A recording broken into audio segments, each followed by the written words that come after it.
you love this person and being in this relationship slowly destroys you. And this isn't something that you don't know already. It's something that you don't want to face all the time.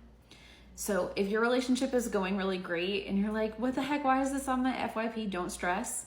Not every tarot reading that shows up on your FYP is for you. I'm going to give you a ton of signs and synchronicities to help you to know that this reading is for you.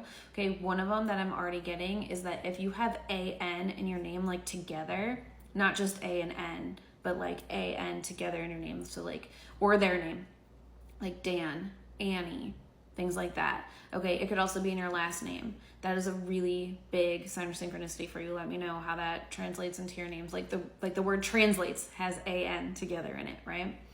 I was also getting the song Lie, Lie, Lie by Serge Tankian. He also has A-N at the end of his name. And so if you hear that song, that's a big sign of synchronicity for you. I have actually been hearing this for a couple of weeks. So maybe something's also especially been going on for like 2 weeks or so.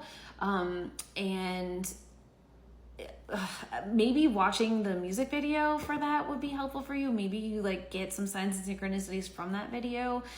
Some symbols that stood out to me are a bat, a goat, a volcano eruption, if you see something about that. Also maybe like a chemical plant or a nuclear plant like issue, maybe that's like close to you, or you like see it in the news like it's a big deal. Those could be signs or synchronicities. It's almost like things like erupting and like in this really destructive way, and that's like what's happening in this relationship, like especially with like a chemical plant or something. It's like where you're trying to build something, but you're playing with these chemicals, playing with fire essentially, and then it results in this like explosion, eruption that's very destructive.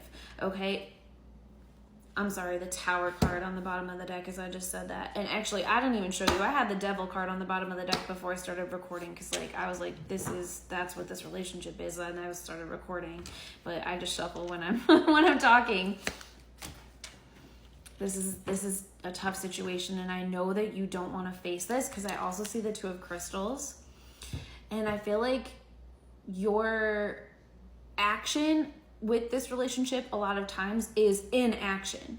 Like you don't cut it off. You kind of like let the other person decide how you're going to go. You let them lead you, and they're leading you towards this path of destruction.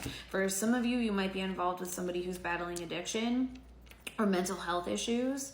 And I feel like it was making me think of the wedding vow, like in sickness and in health. And it's almost like you're taking that to the extreme. Like when you vow to somebody that you'll love them in sickness and in health, you can still love them when they're sick and stand by them, but they're not supposed to drag you into their sickness with them. That's not what that vow means. And I feel like that's what's happening here. This person is dragging you into their sickness with them.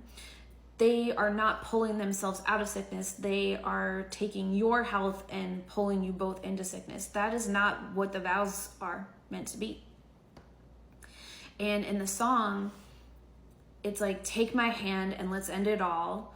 She broke her little bones on the boulders below. Like it's like she like leaps off this cliff blindly and is completely destroyed. And then when I started shuffling the deck, I got the Death card, I got the Two of Crystals, but the Death card was the first card. And it's metaphorical here, but it does feel like it's a significant sign. And I also had gotten the Five of Cups, which is like a lot of grief. This relationship is really difficult, but then I see the Star card. It's like your spirit trying to call you towards releasing the way that this relationship has power over you and stepping into your healing.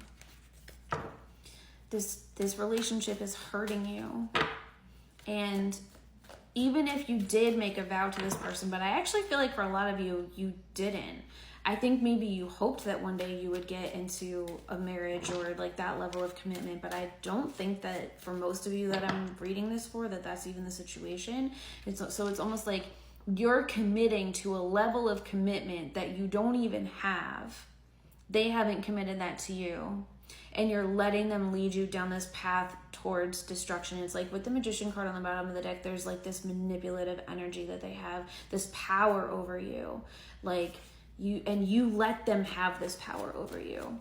And I think it's almost like a misconception about what love is supposed to be that lets you or has you staying in this relationship. Because this is so deep and difficult, I want to give this the attention it deserves, so let's do another part.